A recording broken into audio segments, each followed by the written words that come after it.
Assalamualaikum warahmatullahi wabarakatuh. Waalaikumsalam warahmatullahi wabarakatuh. Ikhwan filah seluruh Indonesia. Kali ini kembali lagi dengan saya Zilan Firmansyah di podcast Rohani Islam SMA Negeri 2 Klaten. Kali ini saya dibersamai oleh guru pendidikan agama Islam di SMA Negeri 2 Klaten, yaitu Bapak Slamet MA dan Ibu Uti Asrifah MPDI. Selamat pagi. Assalamualaikum Bapak Slamet. Waalaikumsalam warahmatullahi wabarakatuh. Assalamualaikum Ibu Uti. Waalaikumsalam warahmatullahi wabarakatuh. Baik, ikhwan fillah seluruh Indonesia. Ada beberapa fenomena di kalangan pelajar pada saat bulan Ramadan atau pada saat puasa. Salah satunya adalah mukel. Apa sih itu mukel itu? Mukel merupakan kegiatan memutus puasa biasanya dengan cara makan atau minum. Baik, di pembahasan kali ini kita akan membahas bersama Bapak Slamet dan Ibu Uti. Baik, Pak. Banyak di kalangan pelajar yang melakukan sesuatu yaitu mokel. Mokel itu merupakan kegiatan memutus puasa bisa dengan cara makan ataupun minum. Tetapi bagaimana sih di hukum Islam sendiri mokel itu? Ya, selamat pagi dan assalamualaikum warahmatullahi wabarakatuh. Waalaikumsalam warahmatullahi wabarakatuh. Ya, pertanyaan Ananda Jilan sangat bagus. Bahwa mokel itu saja sudah menunjukkan bahwa dia memutus puasa, maka menurut hukum Islam ya puasanya batal. Ya. Karena di dalam hukum Islam yang diperbolehkan membatalkan puasa itu di dalam Al-Qur'an disebutkan wa man kana minkum maridun au ala safarin. Dia sakit atau bepergian itu boleh membatalkan puasa, tetapi fa'idatu min ayamin ukhar harus diganti dengan hari yang lain. Lah kalau makan minum dengan sengaja di siang hari pada saat puasa, dia jelas batal puasanya. Dan itu tidak sesuai dengan syariat Islam. Walaupun akan diganti dengan hari, berapa hari, bahkan 60 hari, itu belum seimbang. Itu ya Mas ya. Baik. Apakah dari Ibu Uti? Silakan memberikan pendapatnya. Terima kasih. Tentunya kalau kita berbicara masalah mokel, ini kan hubungannya dengan asyam. Iya. Biasanya ini adalah siam Ramadan. Nah, Ramadan ini memang harus ada batasan-batasan bagi seseorang yang berpuasa untuk berpuasa tersebut. Nah, orang yang batal dalam berpuasa itu apabila dia melakukan makan atau minum. Kemudian yang kedua adalah misalnya perempuan itu mengalami menstruasi atau nifas. Nah, kalau orang yang sudah dewasa itu adalah berbuat jima meskipun itu dengan pasangannya sendiri. Apalagi kalau bukan dengan pasangannya sendiri, itu bertambah-tambah dosanya. Maka 3 hal tersebut yaitu makan minum disengaja ditahan, menahan makan minum. Kemudian kalau dia disengaja berarti dia sudah batal. Kemudian keluarnya darah entah itu nifas atau menstruasi. Dan yang ketiga adalah berhubungan suami istri walaupun dengan pasangannya, karena semua itu dilarang oleh Al-Quran maupun As-Sunnah. Demikian, jadi itu tidak boleh dilakukan mokel itu ya. Ikhwan fillah seluruh Indonesia, sudah dikatakan bahwa jelas kegiatan mokel yang sering dilakukan pemuda atau pelajar itu merupakan kegiatan atau sesuatu yang salah dalam syariat Islam.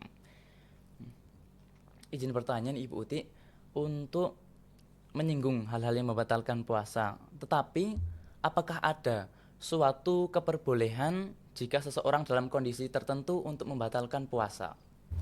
Oke, begini Mas, ketika kita berpuasa kita diperbolehkan batal seperti yang telah kita bicarakan atau diaturkan oleh Bapak Slamet, bahwa ketika kita sakit boleh itu kita membatalkan puasanya. Ketika kita bepergian itu juga boleh membatalkan puasanya.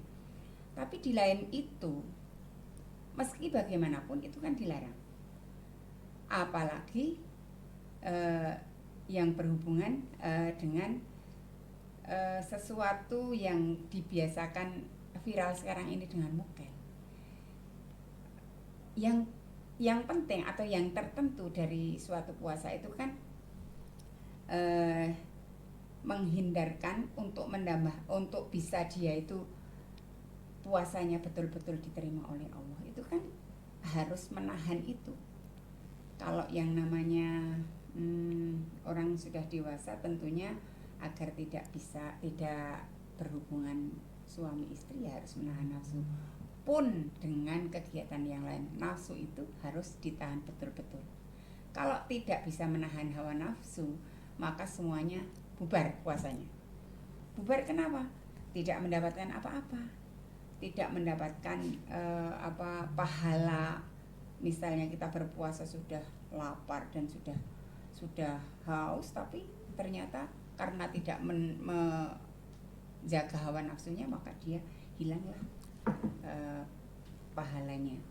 Karena dalam hadis yang diriwayatkan oleh Ibnu Majah, oleh Al-Hakim, kemudian oleh Syekh Al-Albani, itu kan dikatakan demikian, laisa siyamu minal akli wasyarab, innama siyamu minal lagwi warrafasi, fa in sabaka ahadun au jahlun alaika faltaqul inni shaimun. Jadi puasa atau menahan itu tidak hanya menahan pada makan dan minum saja, akan tetapi puasa itu menahan dari perkataan yang sia-sia, alahwi warrofas, perkataan yang menjurus kepada sesuatu yang hawa nafsu syahwat. Nah, kemudian fa'in syabaka, kalau memang dia itu dengan seperti itu kita dihina atau menghinamu, mencelamu atau berbuat usil kepada kita, faltakul, maka kita harus mengatakan ini soimun, ini saya.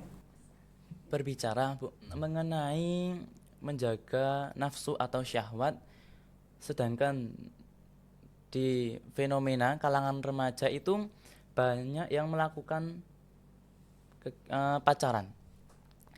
Mereka melakukan pacaran itu ketika waktu berbuka, sedangkan ketika waktu menjelang waktu sahur sudah habis, mereka putus dan melanjutkan hubungannya setelah maghrib.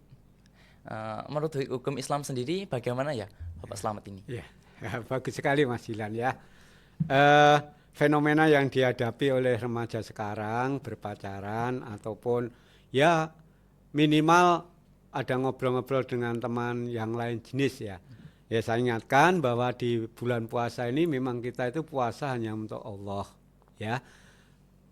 Rasulullah bersabda, kulu amalin ibnu adam lahu ilasyam fa inahuli wa ana ajazibihi wa inahuli wa ana ajazibihi. Setiap amalan anak turunnya Adam atau manusia itu milik Allah, milik manusia itu sendiri, kecuali siam. Kalau siam itu atau puasa itu milik Allah. Nah, maka puasa itu harus dijaga dengan betul-betul jangan sampai dikotori dengan hawa nafsu, termasuk salah satunya pacaran. Ya ini yang sedang ngetren ya, anak-anak remaja. Maka kita ingat bahwa sesuatu yang membatalkan puasa tadi sudah disampaikan Bu Ti, tapi ada sesuatu yang menghilangkan pahala puasa. Ada 5 itu ya, ada 5 khamsatun asya, 5 perkara yang merusak.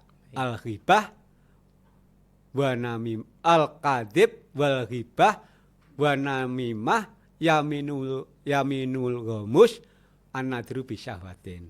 Nah, di antara 5 itu yang terakhir tadi adalah an-nadru bisyahwatin, melihat dengan syahwat. Nah, di kalangan remaja kalau pacaran, kalau jagungan itu pasti nanti ada hal-hal yang bisa menimbulkan syahwat.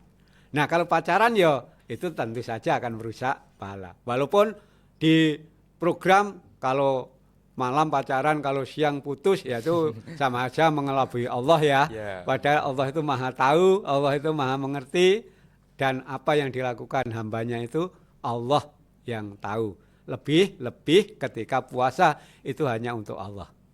Itu Mas Dilan ya. Iya, iya. Ya. Berbicara mengenai hawa nafsu, apa saja Bapak hal-hal yang mengurangi kemurnian pahala berpuasa? Iya. Itu tadi yang saya sebut tadi, menurut sabda Rasulullah itu satu, dia berdusta. Ya, berdusta. Ya. Kizib, kemudian yang kedua ghibah, membicarakan kejelekan orang lain. Yang ketiga namimah, itu bisa dikatakan mengadu domba, atau istilah Jawanya tumbak cucuan itu ya istilah Jawanya. Kemudian bisa janji palsu, kemudian yang tadi yang ada keterkaitannya dengan syahwat tadi, anadru bisyahwatin, itu dengan melihat yang timbul rasa syahwat, itu bisa mengurangi pahala puasa ya. Maka dijaga supaya puasa kita bisa berhasil mendapatkan ampunan dari Allah Subhanahu wa taala. Ikhwan fillah, bagi kalian yang masih memiliki keterikatan pacaran terhadap lawan jenis atau terhadap pacar kalian, mohon diperhatikan penjelasan dari Bapak Selamat tersebut, karena hal tersebut merupakan sesuatu hal yang kegiatan yang salah dan dilarang dalam agama Islam. Sekarang Bapak Ibu, fenomena nyontek di kalangan pelajar saat ini sedang merajalela. Itu merupakan suatu kegiatan atau sesuatu hal yang buruk, terutama di waktu ini, waktu PSAJ ini. Apakah hal tersebut juga akan mempengaruhi kemurnian puasa seseorang, Ibu Uti? Terima kasih Mas Ilan. Memang ya, fenomena itu suatu keniscayaan yang terjadi di kalangan pelajar ataupun siswa, bahwa mereka itu tidak akan percaya diri kalau dia tidak mendapatkan nilai yang bagus. Dia tidak akan percaya diri kalau sesuatu itu hanya datangnya dari diri sendiri. Mereka lebih percaya dengan apa yang didapat dari AI misalnya. Ya. Didapat dari AI misalnya, kemudian didapat dari mencontek misalnya. Dia sudah belajar, kemudian kalau tidak sesuai dengan itu, wah nanti nilai saya jelek. Nah, itu lebih pada dia mengagungkan nilai secara duniawi. Maka dia kemudian melakukan hal-hal yang tidak terpuji itu. Nah, kalau itu selalu dilakukan akan menjadi suatu kebiasaan. Dan itu jelas membuat seseorang yang sedang puasa, nilai puasanya akan hapus apabila dia tidak mau meninggalkan. Sebagaimana hadis riwayat Bukhari yang pada hadis nomor 1903 itu, malam yada qaulazur wal amalu bihi falaisa lillahi hajatun fi ayyada ta'amuhu wa syarabuhu. Siapa yang tidak meninggalkan perkataan, perbuatan dusta ataupun perbuatan yang maksiat, kemudian justru dia malah mengamalkan, maka yang tinggal dalam dirinya itu dalam berpuasa itu hanya to'amnya atau makanannya dan minumannya, sedangkan pahala Allah hilang sama sekali. Nah, itu yang harusnya seseorang yang sudah dewasa ya, artinya ya sudah balik, sudah tahu mana yang baik dan mana yang buruk, ya harus meninggalkan hal-hal yang buruk, seperti itu, Mas. Ya. Ikhwan fillah, banyak dikatakan dalam hadis yang sangat populer di kalangan kita semua, bahwa ada orang yang puasa itu hanya mendapatkan lapar dan dahaga. Mari kita simak penjelasan dari hadis tersebut dengan Bapak Selamat dan Ibu Uti. Ya, benar sekali Mas Jilan ya. Di dalam hadis yang diriwayatkan oleh Tobroni, Rasulullah bersabda, Robba so'imin khaduhu min siyamihi alju wal atos. Betapa banyak orang yang puasa itu yang tidak mendapatkan apa-apa kecuali lapar dan dahaga. Kenapa? Ya itu tadi, karena dia melakukan hal-hal yang bisa merusak puasa tadi. Maka puasanya hanya mendapatkan hasilnya ya lapar dan dahaga itu. Jadi pahala Allah tidak akan didapat.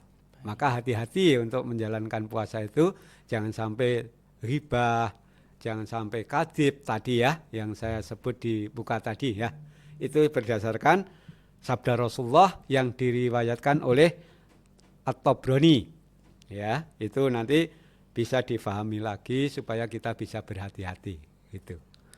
Mungkin Ibu Uti, atas fenomena-fenomena tersebut mungkin adakah solusi bagaimana fenomena-fenomena tersebut bisa diminimalisir atau dihilangkan, seperti contohnya kajian atau amalan-amalan tertentu, Ibu Uti? Terima kasih Mas Dilan. Ya, tentunya ketika kita menjelang Ramadan itu kita harusnya sudah bersiap diri. Itu fenomenanya juga anak muda banyak sekali. Ketika mau Ramadan itu mereka sudah menyiapkan diri untuk melaksanakan Ramadan. Itu sudah banyak terjadi. Akan tetapi bagi yang tidak menyiapkan Ramadan, mereka yang penting puasa saja. Yang penting puasa saja, yang penting kerjakan apa yang disuruh menahan dari lapar dari pagi sampai sore saja, tanpa memasukkan hal-hal amalan-amalan yang bisa menambah keimanan. Misalnya dengan meniatkan sejak awal, meniatkan bahwa saya akan berpuasa niat untuk Allah semata. Kemudian apa yang harus saya lakukan? Saya menghindari segala perbuatan yang membuat nafsu saya itu menuju ke arah kemaksiatan. Itu kan harus dihindari. Kemudian banyak melakukan amalan-amalan yang biasanya tidak dilakukan. Misalnya kalau biasanya tidak sholat duha ya sholat duha. Kalau biasanya tidak sholat qobliyah ba'diyah ya kemudian jadi sholat qobliyah ba'diyah. Apalagi membaca Al-Quran, itu suatu hal yang bisa meningkatkan keimanan seseorang. Dan itu kalau dilakukan dalam 1 bulan, itu akan meningkatkan karakter seseorang. Baik. Untuk menjadi karakter yang disebut ibadur rahman. Nah, ibadur rahman itu adalah hamba yang penuh kasih sayang, yang diharapkan dalam surat Al-Baqarah 183, la'alakum tattaqun. Mudah-mudahan menjadi orang yang bertakwa. Itu kan sesuai itu dengan zaman sekarang yang kita itu dengan kurikulum merdeka ini ya. Nah, Zilan sendiri kan sudah tahu bahwa kita harus bisa menjadikan diri kita itu berkarakter profil pelajar Pancasila. Baik, ikhwan fillah, saya sebagai pelajar pernah mendengar salah satu profil pelajar Pancasila. Yang profil pertamanya mengatakan beriman dan bertakwa kepada Tuhan Yang Maha Esa serta berakhlak mulia. Bapak Slamet, menurut Bapak Slamet sendiri, apakah ada keterikatan antara profil pertama tersebut dengan ibadah puasa kita? Ya, terima kasih ya. Memang untuk kurikulum sekarang itu kita dituntut untuk membentuk karakter para siswa menjadi pelajar Pancasila. Ya, dengan P5-nya ya, salah satunya adalah beriman dan bertakwa kepada Tuhan Yang Maha Esa serta berakhlak mulia. Nah, keterkaitannya dengan puasa, orang yang beriman itu selalu mentaati apa yang diperintahkan Allah Subhanahu wa taala. Dan puasa itu diwajibkan bagi orang-orang yang beriman. Nah, bagi seorang pelajar yang punya karakter beriman dan bertakwa kepada Tuhan Yang Maha Esa, maka mereka harus mengikuti, menjalankan salah satunya ibadah dan ketaatan pada Tuhan Yang Maha Esa adalah berpuasa. Dan berpuasa tadi sudah disebut di depan tadi, kalau bisa menghindari beberapa perbuatan yang merusak puasa, yang membatalkan puasa itu akan terbentuk karakter-karakter atau watak-watak yang mulia yang nanti akan diterapkan dalam kehidupan sehari-hari, terutama sebagai pelajar. Ya, pembiasaan-pembiasaan itu sangat perlu untuk pembentukan karakter profil pelajar Pancasila tadi. Nah, sangat erat keterkaitannya puasa dengan pembentukan karakter tadi. Bagi orang yang menjalankan puasa tadi, tentu dia akan terbentuk sebuah karakter yang mulia. Itu ya. Ikhwan fillah seluruh Indonesia sangat mengena sekali penjelasan podcast ini mengenai hal-hal yang membatalkan puasa seperti mokel, menyuntek, dan lain sebagainya.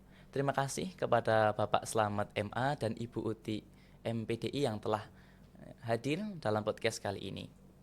Terima kasih Sobat Ikhwan Fillah. Tunggu podcast berikutnya bersama saya Zilan Finansyah Ramadan. Terima kasih. Wassalamualaikum warahmatullahi wabarakatuh. Waalaikumsalam warahmatullahi wabarakatuh. Terima kasih Bapak. Waalaikumsalam.